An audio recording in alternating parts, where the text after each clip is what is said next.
Africa is known for its exceptional natural beauty, its wildlife and natural resources, its many languages and diverse culture, but also its poverty, its reckless road rules, corruption and bribery, and conflict. Would you travel through Africa alone, as an African, to learn a little bit more about your roots? For many of you, perhaps not, especially not by public transport. But one man did just that. And to share his journey, well, we are joined in studio by the author of Through a Black Iris, Alick Chingapi. Very good morning to Alick. Morning. I love this initiative. Tell me, why was it important for you to travel on your own through the continent?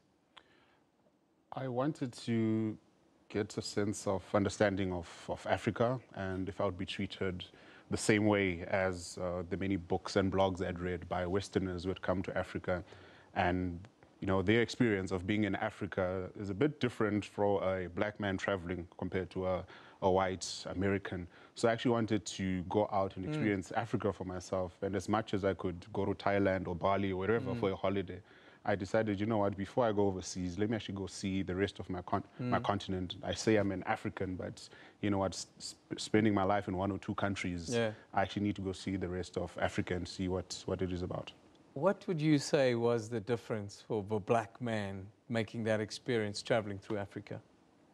I went in with a certain stereotype in my mind. I thought, for example, that if I just knocked at somebody's door and said, guys, I need a place to stay, I'm from Zimbabwe or South Africa, they would be immediately say, no, you know, as a black guy, no. But the difference, there was actually no difference, to be honest. What I thought would happen didn't happen. I was welcomed with open arms into many people's homes when they found out that I was traveling and that I was a foreigner. Some treated me as if I was a local. So to be honest, there was no difference, you know, except in some instances where the assumption was I'm a Nigerian, and I think that stemmed through a whole lot of the countries where people assumed I'm from Nigeria. That's a stereotype that will be very difficult to overcome in the short term. But so you found Africa to be a warm-hearted, open-minded, friendly place. Yes. Yes, yes. That's wonderful to hear. Yeah, I mean, in Uganda, I had a family open up their doors to me. They told me, you know what, we're told to book a hotel for you, but we're not going to let you go book a hotel when we have a room for you here. Please come stay with us. They fed me. We had such a good time. And we had just met that very afternoon, and they're like, no, it's fine. Even though we actually don't know you, please stay with us. We can't let somebody, you know, a brother, go stay in a hotel when there's room here.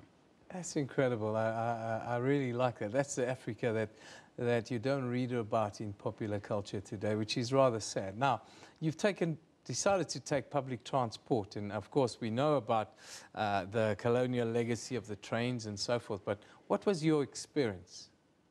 It differed from country to country. I mean, for example, in Egypt, yes, the road network is great, and I used a bit of that, but the train network is fantastic.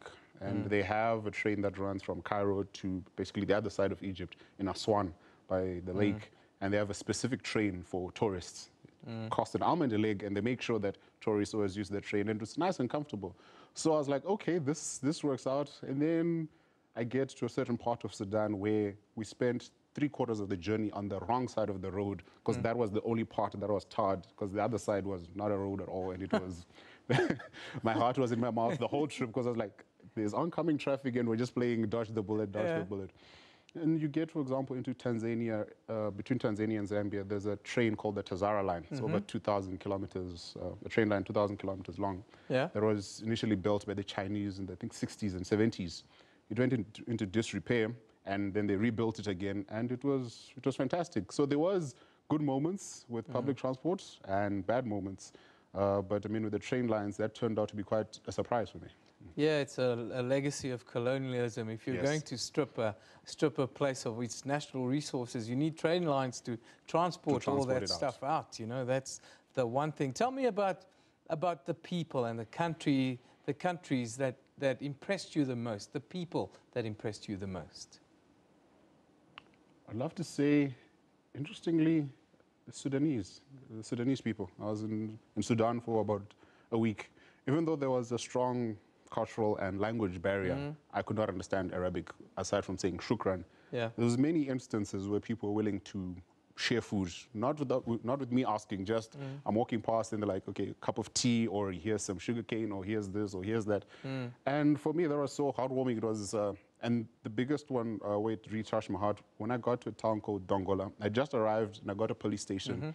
And the policeman tells me that, okay, you know what, the place you're looking for is not around, but before you go looking for a hotel, have some food to eat, because I don't know if you're going to eat tonight. And he calls his wife and she cooks.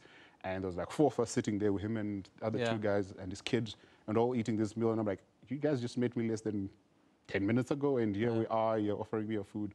So I found them very, very warm-hearted and very, very open. You know, when I'd get lost, even though we didn't understand each other, they'd find somebody who could understand English, and then they would direct me around. So Sudan, surprisingly for me, was quite warm-hearted. Wow, that's wonderful to hear. Now, of course, all the myths around Africa, it's the dark continent riddled with poverty and disease. It's a narrative that's very westernized. Yes. You've dispelled all those myths, have you? I wouldn't say dispelled. I just, you know, I found myself, I didn't stay in nice hotels. I was on a budget, so wherever the budget could afford, that's where I stayed. And some places were not so nice. And I came to the realization that it actually doesn't matter which country you go to, whether you're in France, whether you're in the States.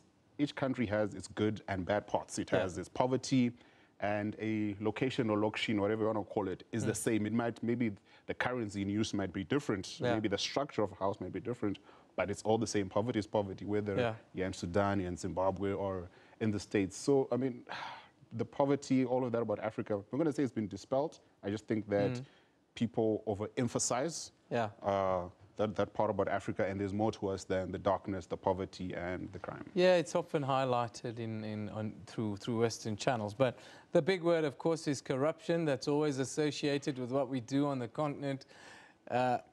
Is there such a thing as corruption, or is it just a normal way that people live? So, corruption it's there on almost every country. I mean, I was crossing the border. I'm going to say the country. I'll allow people to read. Further south or further north? Further north.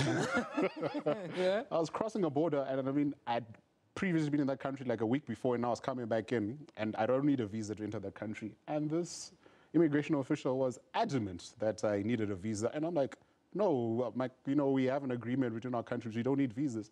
And after like 5 to 10 minutes of holding my passport, and I was adamant, I'm not going to pay. Eventually threw my passport to the next immigration official, who just stamped it and let me go. This guy had been cajoling for $100 and I'm just like, there's no way I'm going to pay for something I don't need. Well, in the end, you just have to, I suppose, stand your ground a little bit. But now, in conclusion, if you're going to give somebody, of course, you have to read the book Through the Black Iris of Alick Chingapi. But if you had to give somebody who has a romantic idea of traveling from Cairo to Cape or Cape to Cairo, what would you tell them? Go in with an open mind and be emotionally prepared for whatever comes your way. I mean, you will make a plan to say, I'm going to be here, here, here, and this is the transport I'm going to use. And trust me, it never works out. But so the best thing is to just go with an open mind and go with the flow. Go with the flow. You're in Africa after all.